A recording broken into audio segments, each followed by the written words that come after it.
Hello, everyone. Welcome to How to Read Chinese Poetry podcast. I'm Zong-qi, the program host.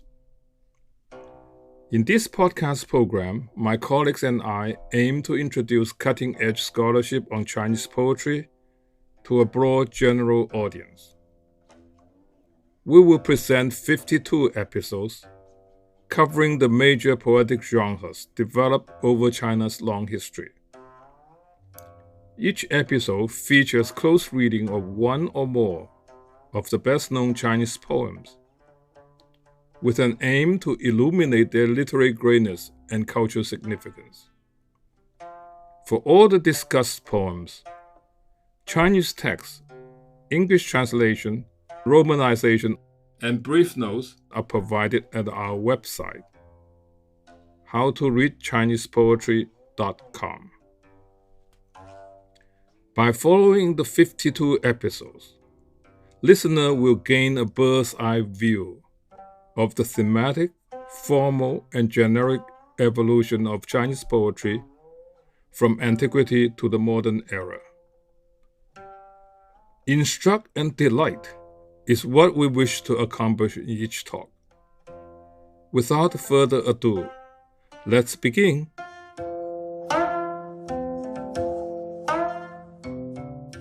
Today, Professor Wai-yee will present her second episode entitled Who is the Boss? Let us welcome Professor Li. In this episode, the theme is Who is the Boss? The period covered by Zhuozhuan was an age of division. There was a multi-state system with the Zhou king as the nominal ruler of the entire realm. Various states vied to become the overlord or hegemon. The Chinese word is ba, a leader who would be formally acknowledged by the rulers of the other states as a sort of first among equals. This overlord would be approved by the Zhou king and would try to maintain stability. Winning the status of overlord is the implicit concern in several scenes of reciting poetry in Zhuozhuan. We will look at two examples. The first example is dated to 637 BCE. This is also the first example of reciting poetry in Zhuozhuan. The context is the story of Chong-er, a Jin Prince who is at that moment exiled from his state. He will later become the ruler of Jin, posthumously honored as Lord Wen of Jin. And then later still, he will become the overlord. At this point, during Chong-er's wanderings, he has come to the court of Lord Mu of Qin. During their meeting, we are told that Chong-er recites the Yellow River and Lord Mu of Qin recites the 6th month. So what does this mean? The Yellow River is not in the extant classic of poetry, but is mentioned in a recently excavated text. If it describes the Yellow River flowing to the sea, it may imply the comparison of Chong-er, this exiled prince, with the Yellow River, and of Lord Mu of Qin with the sea. That is, the recitation is meant to honor the Qin ruler, Chong-er's host. Lord Mu of Qin recites the 6th month. The poem is set during the reign of King Xuan of Zhou, who reigned almost 2 centuries earlier. It praises the successful northern expeditions of the Zhou leader, Yin Jifu, against the Xianyun barbarians. This is the first stanza of 6th month.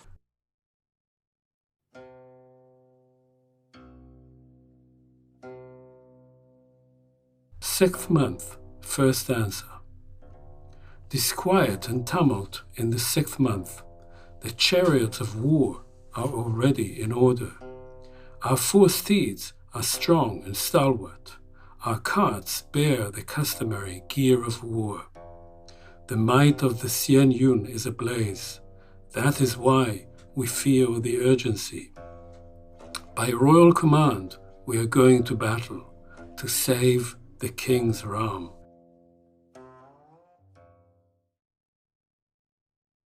The last two lines of this stanza, by royal command, we are going to battle to save the king's ram, become a kind of refrain on the nobility of the mission. Thus, at the end of the second stanza, we have these lines, by royal command, we are going to battle to assist the Son of Heaven. The poem also praises the commander Yin Zifu. Cultured and martial is Zifu, the exemplar for myriad domains. The poem ends with a feast. The victorious Yin Zifu celebrates with his friends, and one of the friends is called Zhang Zhong. He is described as the filial and fraternal Zhang Zhong. So why does Lord Mu of Qin recite this poem? He's saying that the mission of defending the Zhou king is his goal.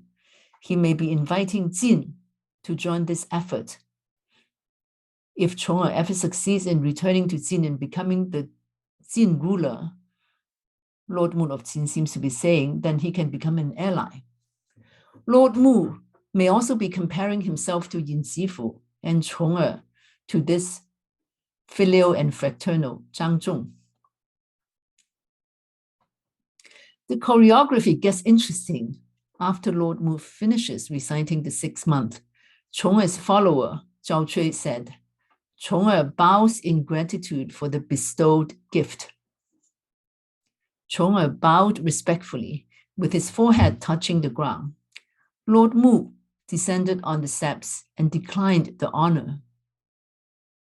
Zhao Cui said, You, my lord, have issued order to Chong'e, claiming that he is the one with the means to assist the Son of Heaven. Would Chong'e presume not to bow? So what is happening here? Zhao Cui is saying that Lord Mu intends to compare Chong'e to Yin Zifu. According to Zhao Cui, Qin is pronouncing Jin's future greatness as the defender of the Zhou king. In other words, the Qin ruler means one thing, and Zhao Cui creatively misinterprets him. As it turns out, when the Zhou king is in trouble 2 years later, Qin and Jin compete for the position of the king's defender. By then, Chong'e has become the Jin ruler. So they're going to compete, but we already see the seeds of competition in the way Zhao Cui manipulates the meanings of 6 month. The second example is dated to 541 BCE.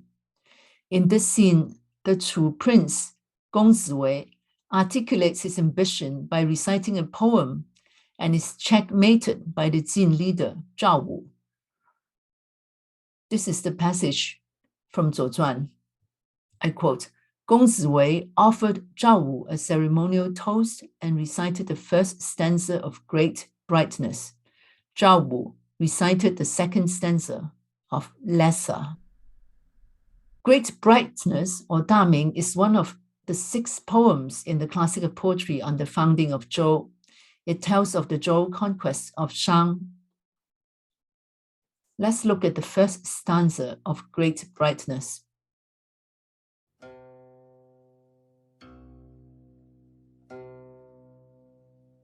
Great brightness, first stanza. Great brightness below, blazing glory above. Hard it is to trust in heaven. It is not easy to be king. Heaven puts in place the heir of Yin and pries from him 4 sides of the realm.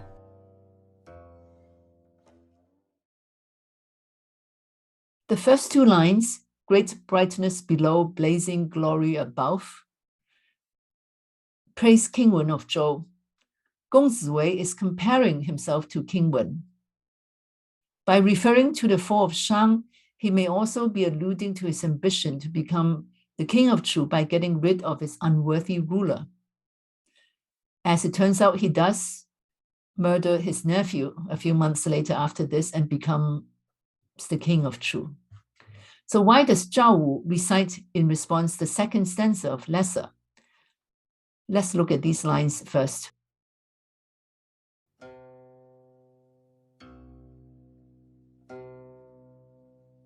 lesser, second stanza. The wise and worthy among men exercise restraint even as they drink.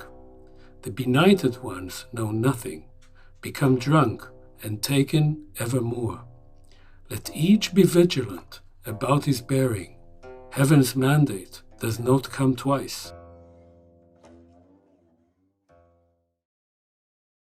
These lines are about drunkenness. Drunkenness undermines the claims to authority. Zhao Wu seems to be turning inebriation into a metaphor for all kinds of heedless excesses. He is warning Gong Ziwei against hubris. He seems to be saying, don't be too sure you're on the winning side. One side rises because the other side falls. He is saying, in effect, to Gong Ziwei, you want to compare yourself to victorious Zhou kings, but you may be like the failing Shang kings. The last line of the stanza he quotes is, heaven's mandate does not come twice. So that line is like a warning. Zhao Wu is saying to Gong Ziwei, you'd better watch out.